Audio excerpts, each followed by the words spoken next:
I want to thank you so much for joining me today on Life Hacks with Mac. Pleasure, Mac. I've got lots of questions, and I'm sure some of my questions are going to evolve.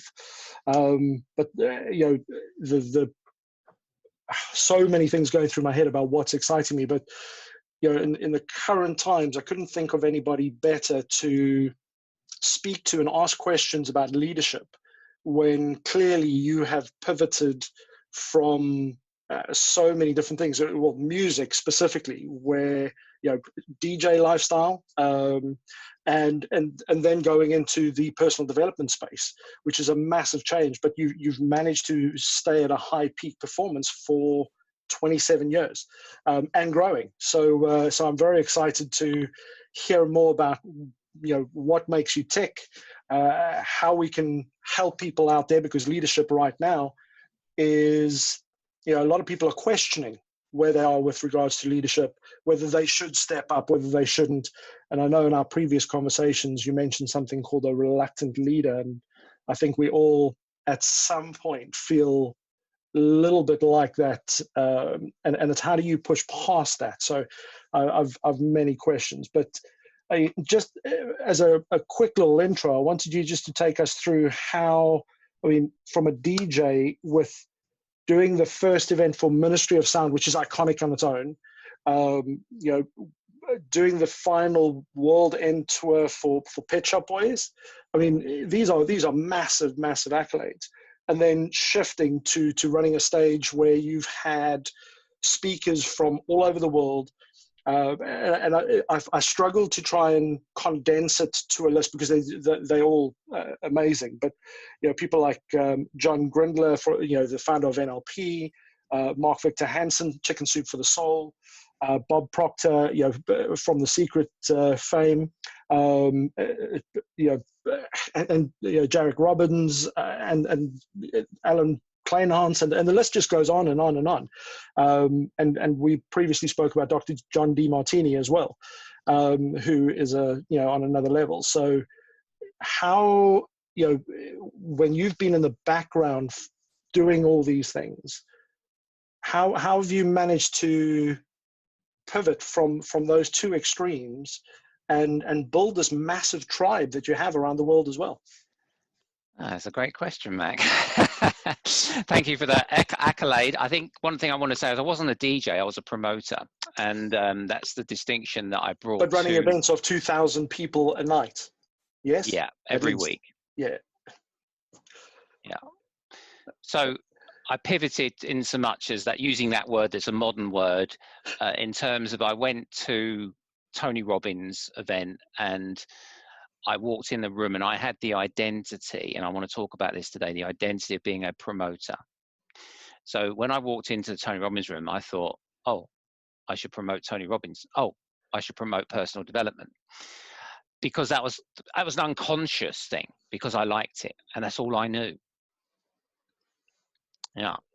And previous to that, we did the very first public function at the Ministry of Sound and booked all those world-renowned DJs that people know today, like Carl Cox and Paul Oakenfold and Bushwhacker and many, many others that, are still zooming around the world. Still going now.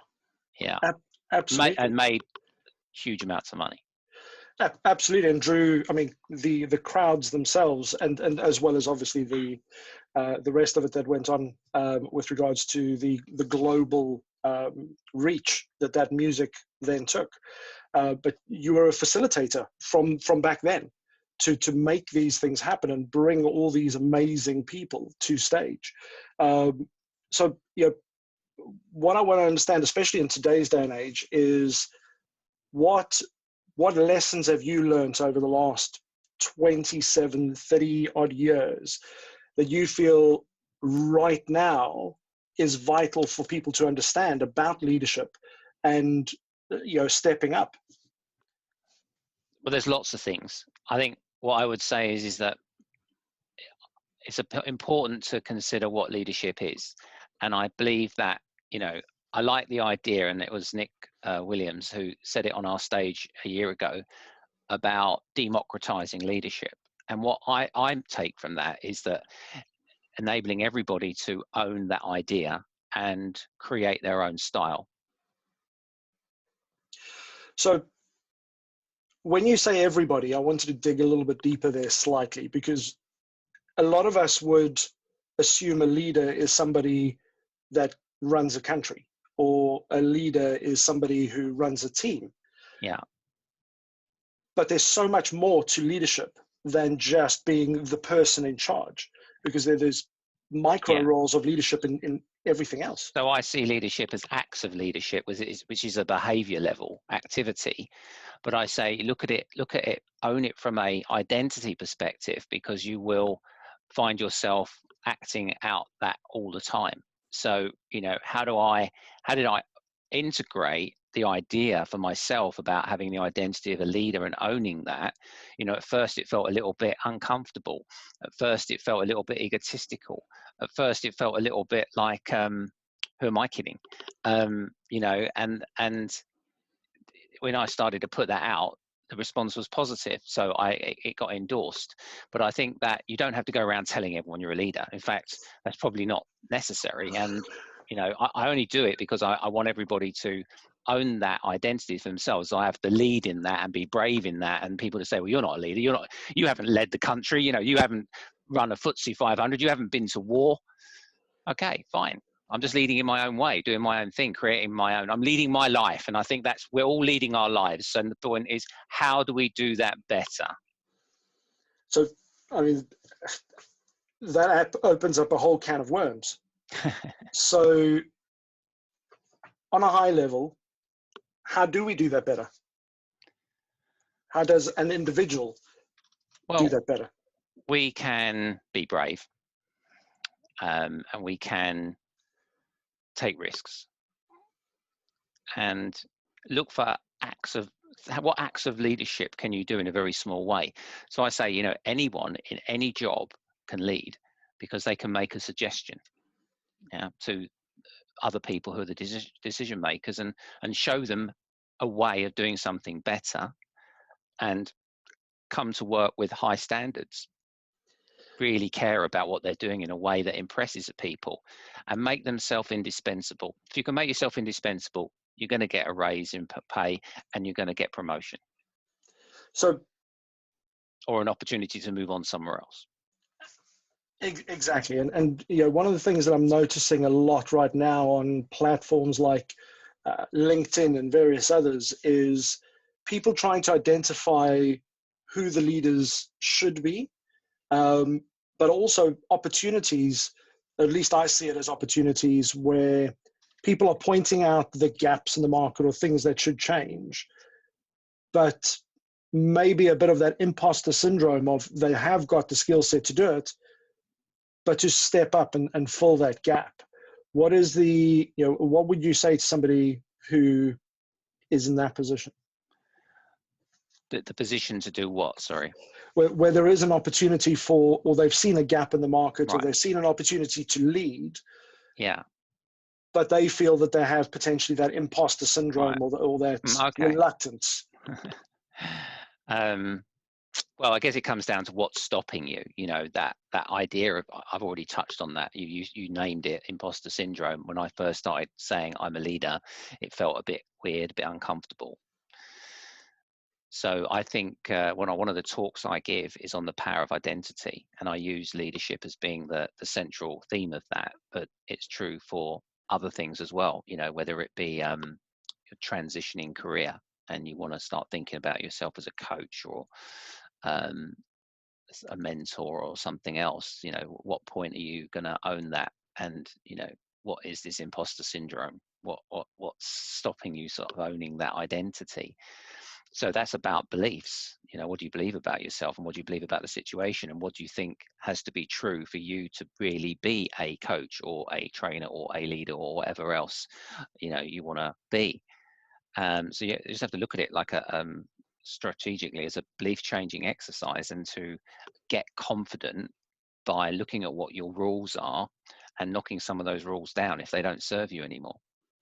So I'm hearing certain words and language that you're using now.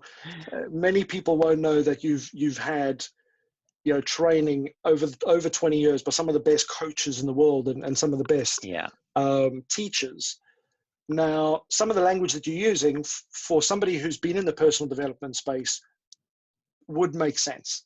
But trying to go jargon free, honest. Yeah, it is very difficult. But for those people that are out there that haven't really been part of the personal development space, but have been leaders, how do you convert that, if that makes any sense to you? Convert what? So convert the words. Yeah. The jargon. So put the jargon into English as such. Well, in some ways, people have got to do their own research, because it's a field of study. So, if I strip out all of that, then there won't be any field left, so to speak. But,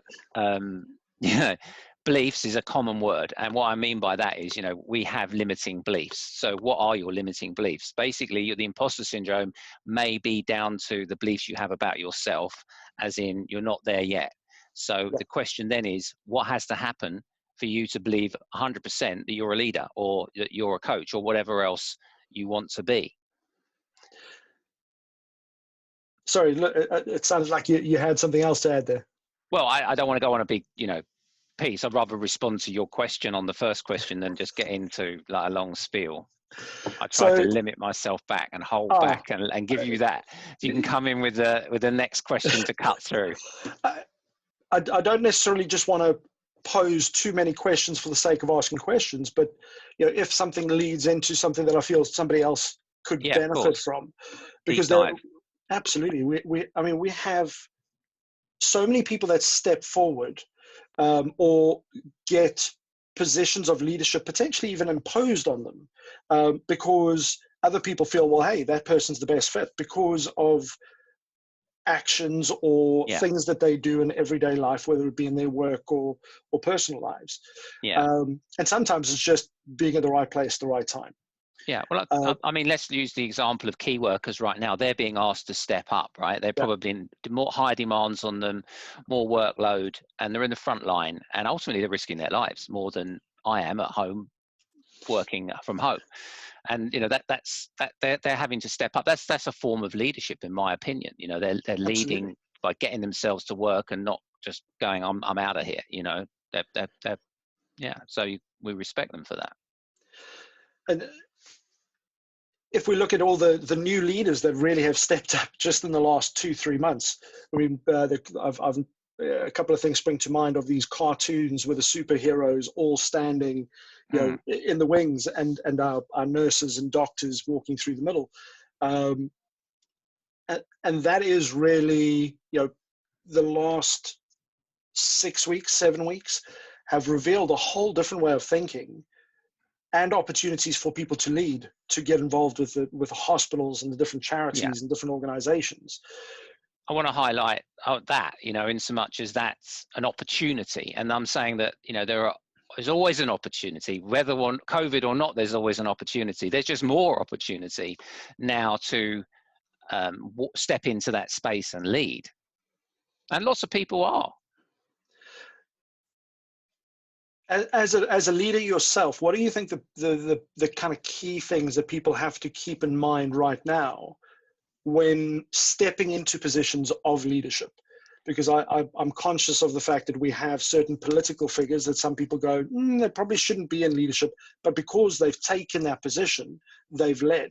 I mean, what's that bit of wisdom that you can give somebody to consider when they are that person that takes that step into leadership?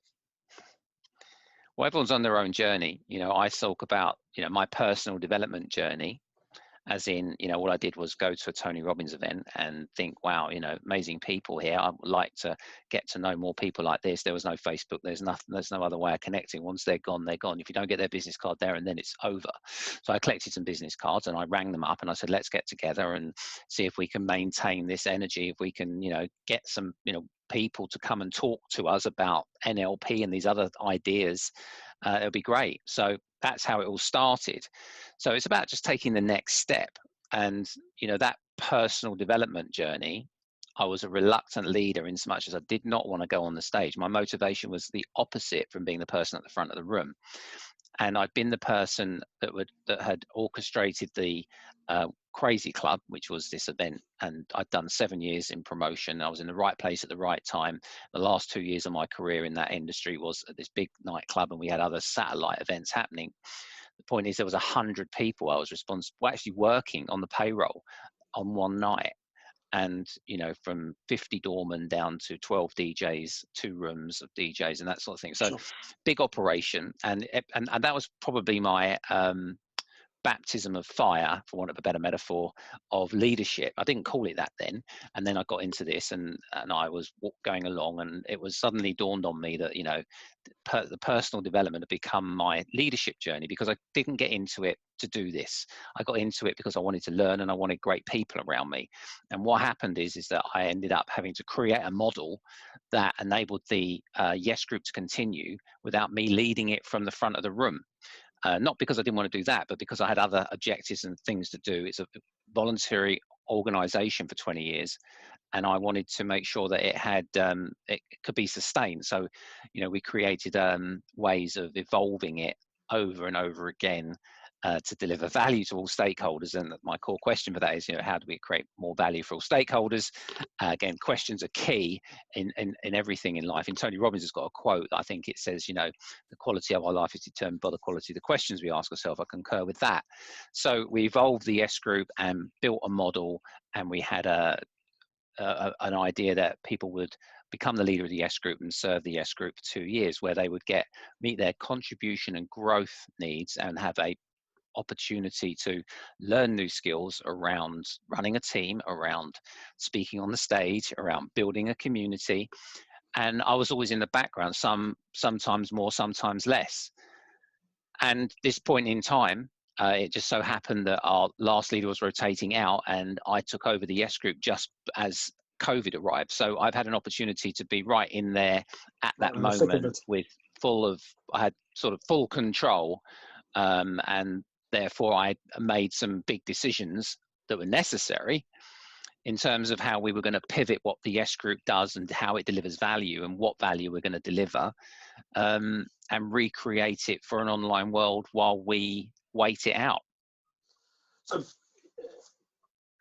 just that as a perfect example of how the dynamics have changed in a couple of months, from running staged events with lots of people involved and volunteering in the background, and, you know, lighting and videography and you know, welcoming guests and the whole works. And you've got an amazing team that work with you, but you've had to flip it to be able to go and survive in the current circumstances. But not only have you done that, you've been able to add so much value to the people that are part of that community, as well as people outside of it. So one of the big things I really wanted to get out of today is, I'm aware that the personal development space is almost like a bubble where there are people inside, but there's so many people that haven't benefited from the personal development space, that are leaders in their own rights, in, you know, whether it be in business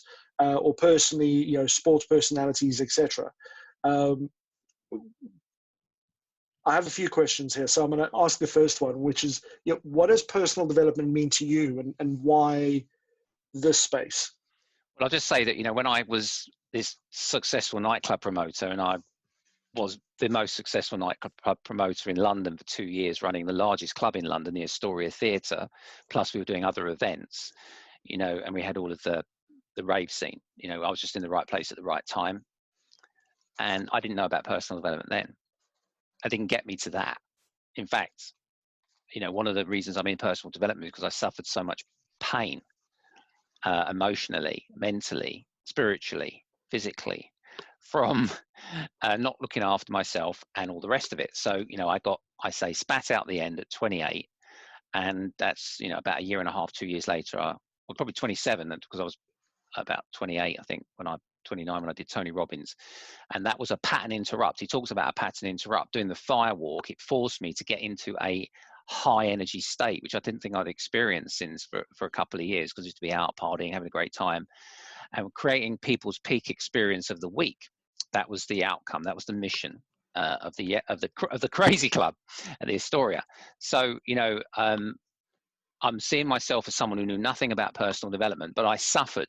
I suffered emotionally, mentally, and I really, really, really wish I'd known then what I know now, in so much of how I could have thought about things differently and done things differently and experienced things differently. So, you know, we only know what we know. And once we know it, we can't go back. However, I would encourage people to invest in themselves. I think it's more common today. I think it's an idea. I think people do. They might watch this, they might watch that on YouTube. They might follow a guru. They might watch The Apprentice and then go off from that somewhere. So I think it's more mainstream. You know, I noticed it was mainstream when Instagram came around and my feed was full of positive quotes a few years ago. But, you know, we've even moved on from that now. But, you know, I'm about getting people to learn stuff and do stuff with it. That's what it's about.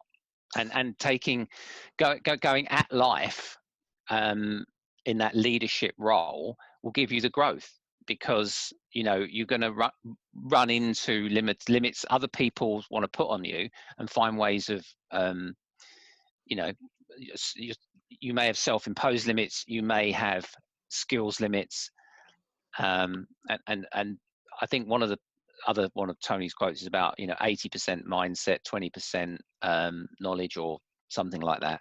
And, you know, so changing the way we think about the situation, the problem, the challenge, the goal is going to be the way to get through it. And I'm offering many different ideas about that I've learned over the years. And one of the things that drives me every day and has kept me centered is having a mission. So you just jumped the gun. I was going to ask you. I was going to ask you what that one thing is, and you've gone straight in there. So thank you. So the power to pivot and get energy for me is about the power of identity. So when I realized that I wanted to get more people in more events recently in the last couple of years, I went back to thinking about, why was I so successful when I was a nightclub promoter? Because I was a promoter. So what does it mean to be a promoter? So I revisited the identity of promoter and brought that back center. Okay. And that really was a powerful distinction. Would you say it's, or you could liken it to knowing your why? Or how would you? Yeah, I mean, the mission is why as well, but, you know, mission and identity are very, very close. Mission's higher than identity. Beliefs and values are below that. The point is that have a mission, and that's very powerful. But being a promoter, and one of the thoughts I had just today or yesterday is, because I've got lots of things I'm promoting right now, way too many for my own model of what a promoter should do. But that's just because we pivoted into this. It might be different soon. But the point is that right now we're doing a lot, right? And, you know, we're doing a lot. Yeah. And being a promoter, the thing is, the promoter's work is never done. That is one of the things. So to look after yourself, you have to impose limits on what you're going to do. Otherwise, you'll burn out. And that's what I did when I was a nightclub promoter. So how do you, you know, especially in today, when over the last 6 weeks, things are moving so fast, and literally on a daily basis, things are changing. How do you compartmentalize and get focused on, okay, this is what I need to focus on, and how do you leverage resources? Because you've built a phenomenal tribe, as I would put it. What is the key strategy there? You want my secrets now? I've already given you all my secrets. No, there's a few more to come out yet. You know, my focus for the S Group when I took it over at the end of February was about getting back to building community and getting clear about what that meant to me and what I believed it was. And therefore, again, creating value, more value for the members, more certainty for the members, more connection. So, it was about deliver after community, and then it's about connection. So and then understanding the members. We're just going through a survey at the moment of the members to clarify, how we can serve them better. So getting feedback. Breakfast of champions. I had some this morning from one of my friends. And how does somebody in your position where I heard somebody the other day say, I've been doing this for 20 years, I know it all. And I thought, wow, straight away, it was almost like they'd shut their mind down to growth. And for me, that almost freaked me out a little, because I thought, how do you just put the off button? Because in the current circumstances we're in, everything's changing so fast. Yeah. Well, it reminds me of a question that I think it was Keith Cunningham, who is an amazing, he's spoken at the Yes Group. Tony Robbins, one of the main sort of financial mastery guy, awesome entrepreneur. And I was listening to his series of, and it said Einstein was sending out these questions, and he was putting the same questions out every year to the same group of students, and they were like, why are you sending them? They know the answers. He goes, well, actually the answers keep changing. They're the same questions, but the answers keep changing. And I think that's where we're at right now. We can still ask the same questions, but the answers are changing. Absolutely. This is the whole exciting, I think, opportunity that we have as leaders. Is there's almost like there's no 100% wrong, 100% right, because nobody's done this before. Nobody's been in the situation where the world is shut down, as opposed to, maybe an economy. Now it's everywhere. So what advice do you have for leaders that are in that position right now where they can add value and their belief system may be standing in their own way? Well, I guess get a coach. Okay. Simple. Find someone who's going to, or a mentor, someone who's going to help you get through that, get over that, because, I've brought masterminding to the Yes Group. It's something that we developed 15 years ago, a model. We took the concept idea from Think and Grow Rich as being one of the principles of all successful people in that generation, that years ago. And we basically remodeled it, or we modeled it for today.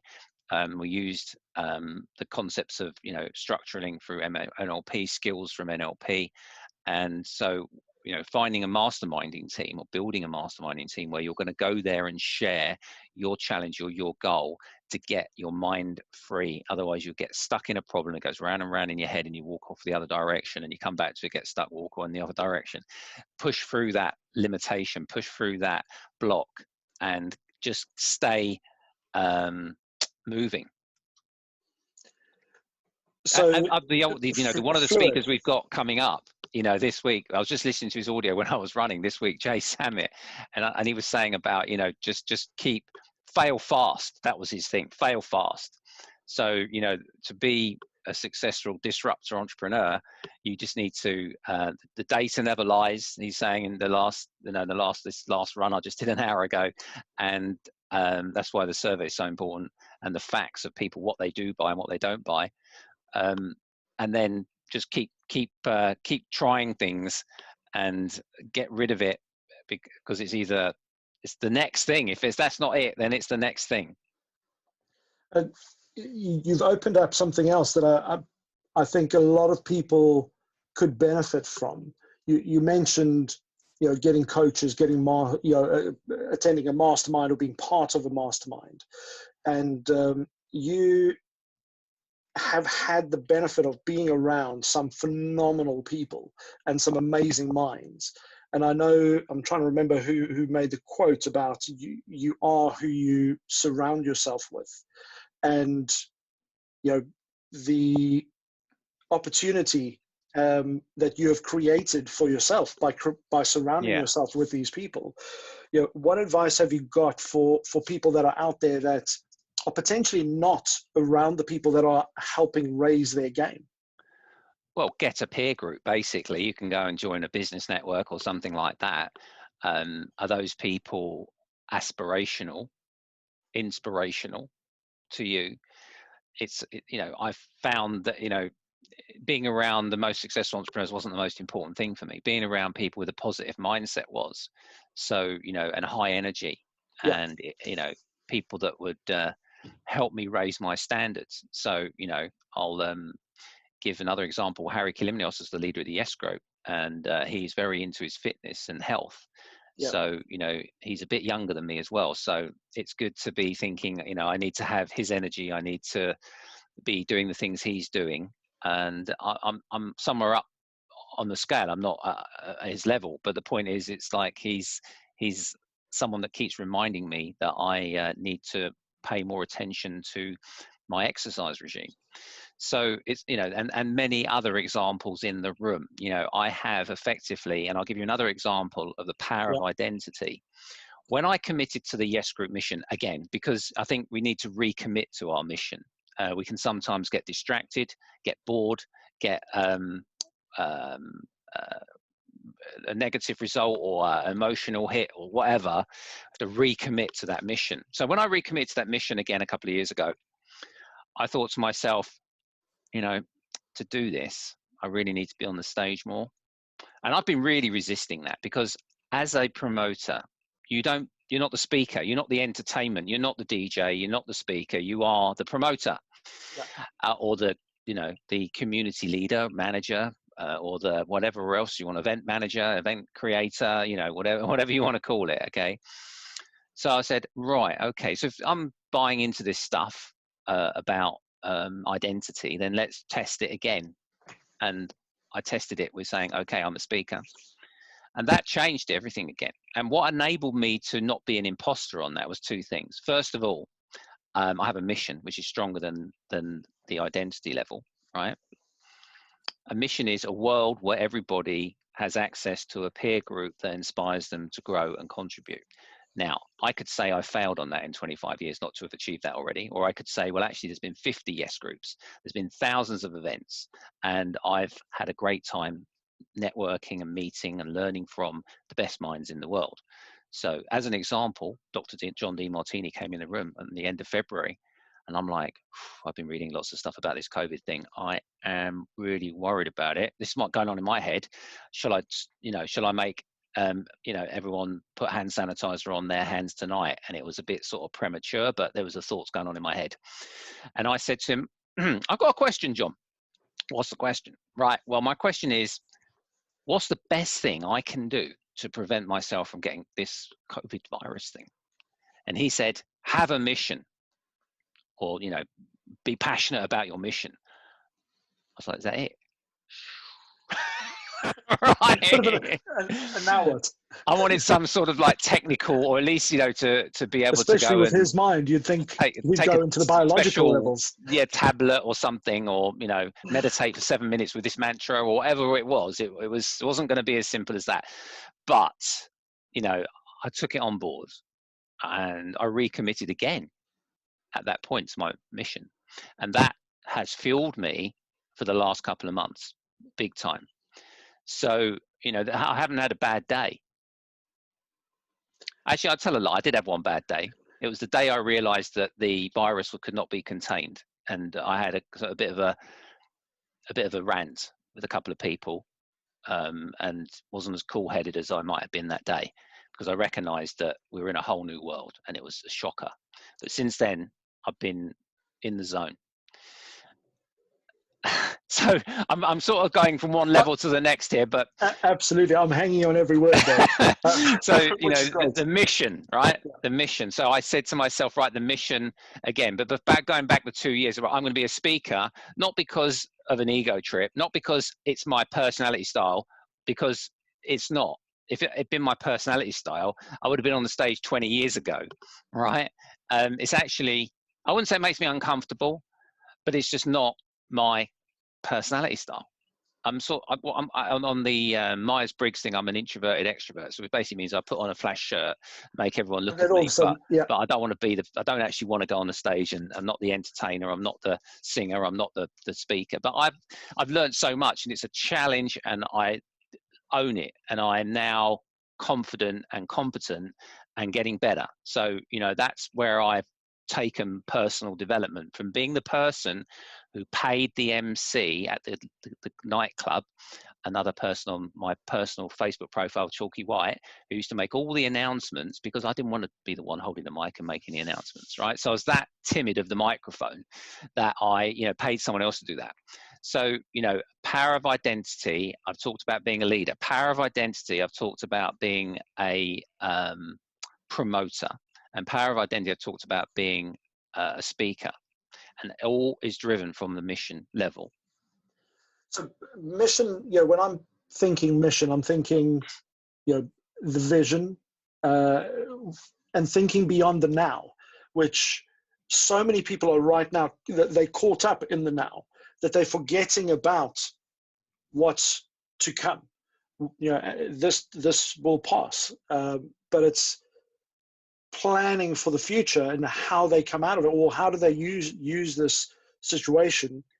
Well, there's never been a better time to invest in yourself, and there's never been a better time to think about how to evolve your mindset, because it's never a destination. It's always a journey. It's something that we're always going to be adapting and thinking about. And the more I think about, where I was, where I am, and, not knowing where I'm going to be. But the point is, you can be so much more confident when you have the knowledge that you can change and you can adapt yourself to the environment. And I'm reminded of Darwin's theory of species, which says it's not the most intelligent or the strongest of the species that survives, it's the most adaptable. So, I take that as that would be quite important then, and to be able to adapt myself, pivot myself, own a different identity to be somebody else. So, if my life, my survival depended on changing again and being a road sweeper, would I want to do it? No, not really. Would I be able to do it? Absolutely, because I would just get on with it, and I think about that when I was a nightclub promoter when I had the Pet Shop Boys turning up and asking me if I'd let some of their friends in, and then putting on their event with at Pinewood Film Studios for 1,000 people on a Monday night till 6 a.m. with Depeche Mode, Duran Duran, and a bunch of other bands of that era. Be a fly on that wall. So I'm like the big fish in a small pond. Someone said to me then, to survive, you need to be a road sweeper. I'd say, just fucking shoot me dead now. Sorry for swearing, right? That was where I was at then. There might be youth, but I'm saying it's about the ability to evolve and change and adapt. And ego. I mean, ego was a massive thing for me then. It took me quite a couple of years to get my ego down after that. But that's another story for another day. You'll have to invite me back. I think you've just opened up that opportunity to say, well, we're going to have to go down that line. And I think you've touched on something interesting there, because ego can stand in our way so easily, because having a little bit of success, and you've had copious amounts of success and had amazing people on your stages, and for some people that ego could make them, I guess, not necessarily unapproachable, but would give them a certain air of, I'm at a slight loss for words here, but they'd have this kind of air or what's the word? Greater than now, or what I'm thinking about when you're saying that is the sort of antidote for ego is humility, right? Absolutely. So, cool. How have you managed to stay so humble and keep your humility throughout those years of all this personal development and personal growth, and kept your head level? Because I've always found you an extremely approachable person, down to earth, and if you walked into the room, generally most people wouldn't realize, oh, that's the guy's in charge, because he's walking around as if he's in charge. I learned that ego is going to cause me pain, right? And we want to move towards pleasure, not pain, right? So it didn't serve me to be like that. I think we've all got an ego. Of course we've got an ego, and it's a slippery thing that can enter our lives in different ways, in a very subtle way. And so we were always learning there. But it ultimately, you know, one of the things is there is to protect us. So, you know, we don't, I think I did do a lot of work on dissolving my ego. I think I done so much of that I didn't really have any strength to achieve anything. I don't fully What do you mean by understand that. Well, what I'm saying is that when I said I don't fully understand it, but what I'm trying to say is that I sort of got to that point where okay, now I've let go of my ego, now I feel better, and I'm in the spiritual zone, and did a lot of work on that area, to the point that I sort of stripped myself back down to not much, and then, you know, I had to recreate myself. And is that where identity then comes back in? I don't think I thought about that consciously when I did that, you know. I don't think I did. I think I would try. I don't know the answers to all of this, to be honest. You're in an area where I'm still. I haven't really looked at that. So, but all I'm saying is that the pattern and the situation was that I did a lot of work on dissolving my ego, and then recognizing also that it's part of me, that I need to accept all of me, accept myself, and that it's about building to go forward. I can use my ego as I am now to say, yeah, I know my shit, right? I've been doing this for 25 years, and there's lots of people that are going out there and reading a book or two, go and get a coaching And to become an certification, expert. and suddenly they know everything I know. Well, maybe they know more than me about other things, but I've been in this industry for 25 years, and I have been diligent in my own work on myself and learning from others. And all those people that have come through the Yes Group as peers, as leaders, as speakers, as the team, I'm humble enough to learn from all of them. And that's given me power. Sure. That just made me think of how many people have that internal struggle of being okay with the fact that, hey, I do know my shit, as you put it, you know, but still be humble enough to be able to serve, if that makes sense. Yeah, I think, you know, I think I undervalue myself still, really, in some ways, if I'm honest, you know, and I know what I can do for people because I know what I've done for people, both as DJs and as speakers. And not just about putting them on the stage once, but being their mentor, being their You've done lots of coaching coach. as well. I have, yeah. Both with businesses and within the personal development space. Yeah, I have. I enjoy it. It's good, and I'm not out there promoting myself as a coach. You know, I'm on my mission, and I've got a few goals that are like connected to that sort of thing. But it's about timing, about who, why. They're the things that come into it. Sure. So now I have the reins of the Yes Group, as in the Yes Group London and the Yes Group Worldwide. I'm certainly, you know, grateful for the cooperation and collaboration of the other Yes Group leaders, so that we can platform everything online together.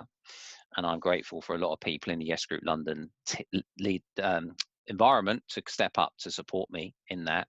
Some new people recently, because some of the roles that people were doing are just redundant. You know, we don't need an event manager now because we don't have any events. Yeah, absolutely. You know, we don't need a registration manager because we've got no one to register when they come through the door.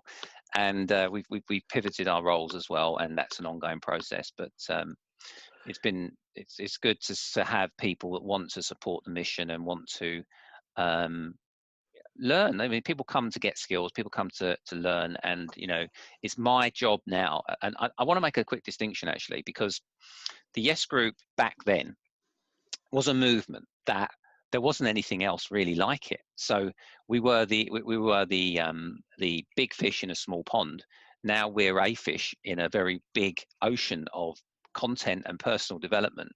And I understand that, and it's my goal to bring back the Yes Group as being a leading force in and standout organization.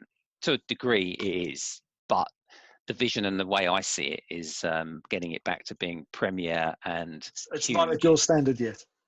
Well, I want to have 1,000 Yes Groups. That's where I want to be.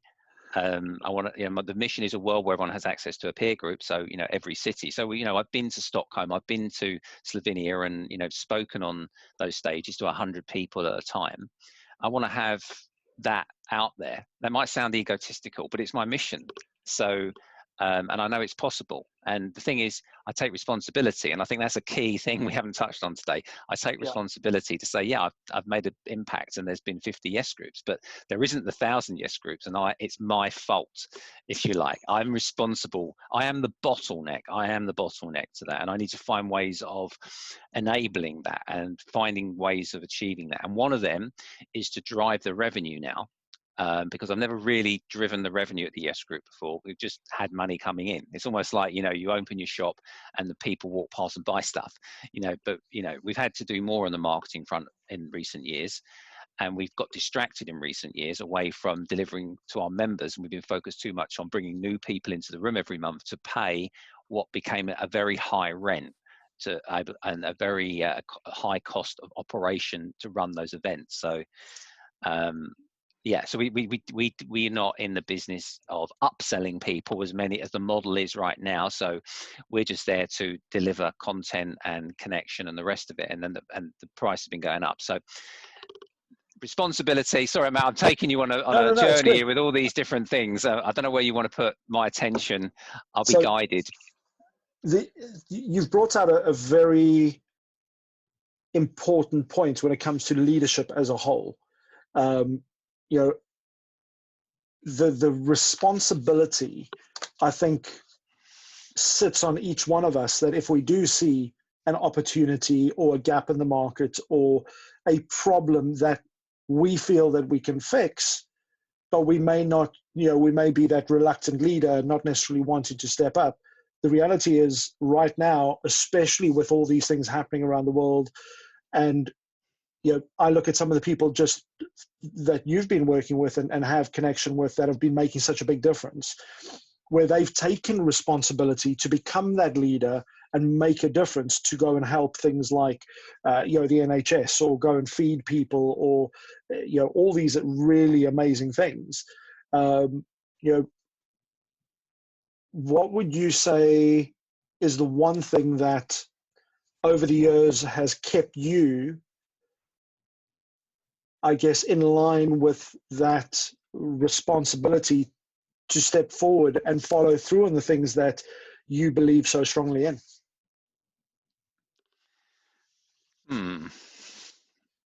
Good question. There is the mission. As I said, I've reconnected it a number of times, and that's kept me in the game. And it hasn't come without challenge. It's not just about having it easy. It's been some difficult times, difficult conversations, and bad situations. And I thought to myself, I got into this because it was a hobby. I got into this because it was all about nice people. I got into this because I wanted to learn some stuff. I don't want these problems. I don't want these ill feeling between people. Why are people being so egotistical? As another example. And that's where the growth is.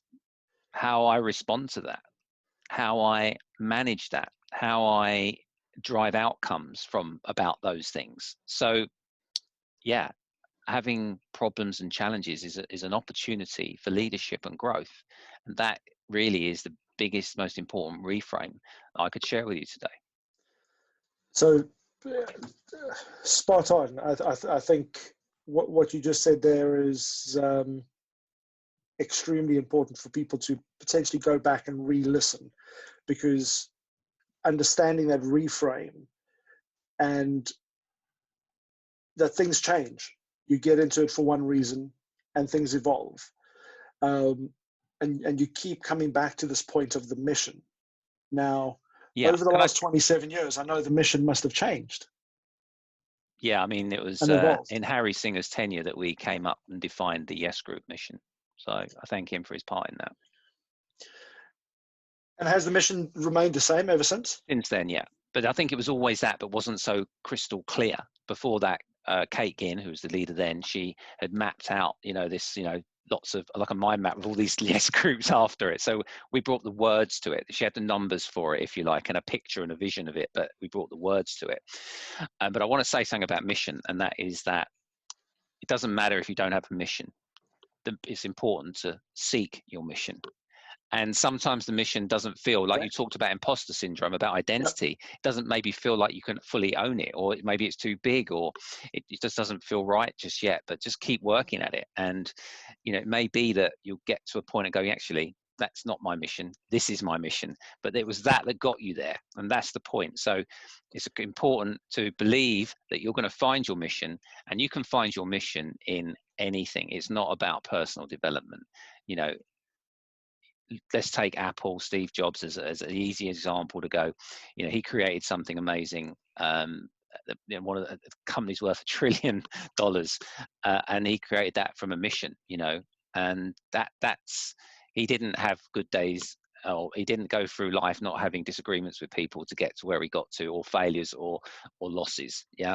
So the point is that how can we build that tenacity, that robustness, that passion, that resilience, and that is a staged process of consistently pushing yourself out there and leading and getting feedback and managing that feedback. Because again, another big subject, feedback, as one of my mentors who taught me NLP, Michael Neal, said, feedback is the breakfast of champions. And I wanted to adopt that.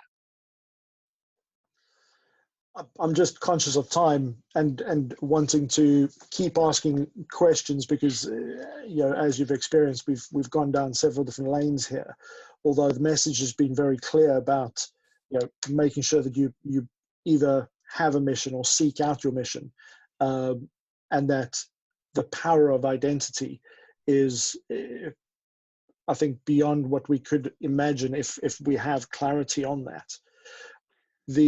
I'll just say one more thing about the power of identity. Sure. A lot of people have been feeling upended in this scenario because they can't go to work, right? Because their identity is about, I'm a, trader. Let's say I'm a trader. I go into the city every day, and now that's been pulled from underneath them, and their life and their relationships, and everyone sees them as that, and it feels like the rug's been pulled. That's normal. Yeah.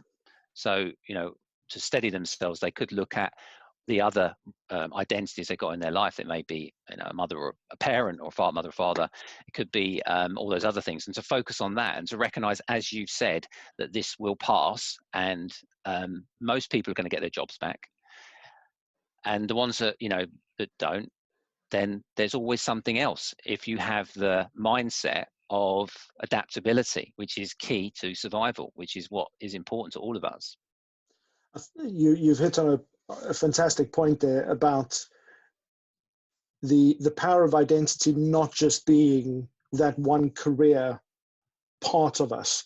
There's so much. It's quite a complex thing because you've got that being a son or daughter, being a father or mother, being a child, etc., etc.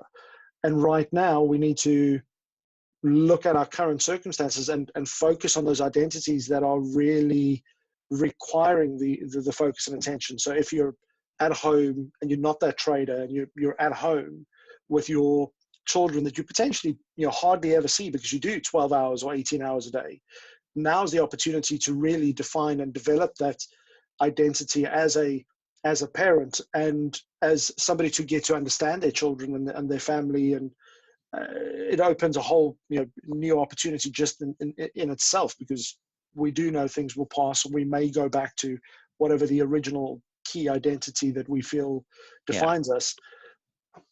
I just want to say it's about what we can do. We've got to focus on what we can do in any situation. There's lots of things we can focus on. I used to do this and now I can't. Yeah. that's stopping me. But what can we do? What can we take action on? You know, I was thinking, what the fuck? Sorry, I never swear. Right? What am I going to do if the internet goes down? Right? That was my thinking. And I'm thinking, I'm going to go and read. I'm going to read a book. I know my plan. Operation, read a book. That is what I'm going to do. I'm not going to get hung up on it. If it goes down, I'm going to go and read a book. So it's like having that in my head. I'm not worried about the internet now. I mean, obviously, it's going to stop me doing a lot of things. But there's other things I can do in the background. There's actually, my computer works without being on the internet. I can write, I can do loads of stuff. So absolutely, always focus on what you can do. You know, that's what I like people to take away. Always be willing to pivot into what you can do. That can-do attitude. Yeah, absolutely. So I did mention, obviously, time is of the essence, and I really value your time and taking the opportunity to spend some time with me and answer some questions today. Enjoyed it. What I'd like to ask you is, how can people reach out? How can people contact you? And what are the big things that you would like help with that we could potentially assist with at this stage? Well, that's a great question, or set of questions, and I'm going to say, you know, there's that. I appreciate you asking me to come on the show. I don't go on many shows because, again, it's not really my outcome, if you like. But if it's going to help me, as I said before, as a speaker, become help drive the mission, then, you know, I'm saying that, you know, the Yes Group is delivering 5 events this week. We have I delivered last night for the members, and Monday night is Cardiff tonight. They're doing emotional intelligence. Tuesday, they've got some great speakers, including Harry Kalimnios. Wednesday, we're doing Yes Group London. And, you know, I did want to take the opportunity to invite people to the event, Yes Group London, on Zoom, because we got 2 world-class speakers, 2 people that don't live in the UK, wouldn't normally be able to speak at the Yes Group anytime soon, but because we're in this situation, they're available to come and present. And these guys are world class. You know, one of them has been a mentor of mine. One of them has been I met him over 20 years ago, and we used to hang out at the front at Tony Robbins together before they sold the tickets for $5,000. We used to just pay a normal price for a ticket, go down and sit at the front because we knew everyone, we could get in first. And you know, we used to jump on the stage and when Tony Robbins does Simon Says. So, you know, we had a bit of fun, and you know, but he used to know Tony's stuff verbatim, and he ended up he's a very successful guy with in every area of his life. He's the #1 Mind Valley speaker in terms of feedback in the room. He spoke on Tony Robbins' stage at Financial Master a number of times. So, you know, he's a real brain. And as I say, he's been around this stuff as long as me. So, you know, he's going to be doing a session, and, you know, we didn't even decide what he's going to talk about. I spoke to him an hour the other day, and I still don't know what he's going to talk about, but I think it's going to be around emotional management and health, vitality, energy, and it will be time well spent. Absolutely. And then the other guy, and he's a big favorite of the Yes Group people. He's just, you know, the members love him, and we always have a full house when he comes into this country because he's not here very often. And the other speaker is someone that I've listened to their, you know, you go on Audible, download something you like and think, oh, that'd be interesting. Disrupt You sounds good because it's about business, but it's also about disrupting me and my mindset. This guy called Jay Samit. And I was like, I was on holiday. I listened to the whole thing on holiday. It must be about 10, 12 hours, you know, at the pool. I was listening to it every day. I was like, oh, wow, this is amazing. This is great. You know, it's got an incredible CV at the top of EMI, at the top of Columbia, just been at the edge of digital. And, you know, he was brought into those companies because of his track record with disrupting then. So this guy has been disrupting from, you know, the 80s. He's got a brilliant story, and he talks about disrupting. He talks about identity. As I said, I've been listening to his audio again for the second time. But after it, I reached out to him and said, oh, fantastic, great. You know, if you're ever in London, you want to speak at the Yes Group, great. That was like 2 or 3 years ago. And, you know, I friended him on Facebook. He accepted my friend request. Well, that's nice. And then, you know, occasionally I'll comment on something. And then I suddenly thought, why don't I get Jay Samir to come and do it on a Zoom call? And I said, wouldn't mind if you could do it. You got it. I'm like, yes. You know, you have a result that day and you think that is a result. So I got these 2 incredible speakers for Yes Group London on this Wednesday. I think it's the 29th, and I'm just really excited about it because I know they're going to just blow everyone's minds, and especially because it's relevant to the circumstances and the times and the crisis opportunity we live in, right? So disrupt yourself, disrupt the environment, and he talks about how you can disrupt your industry. And so very, very, very important, relevant content. And then because powerhouses. Exactly, and the Yes Group is about growth and contribution.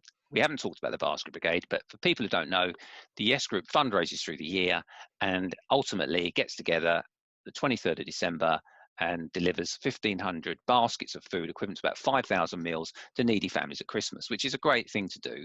And, you know, I've always supported it, but it wasn't my idea. It's Tony Robbins' idea, and someone came along called Liani Pedro, made it happen one year for about 50 people, 50 baskets, and we just scaled up. Okay, so our value set is clear. We are the home of contribution and growth.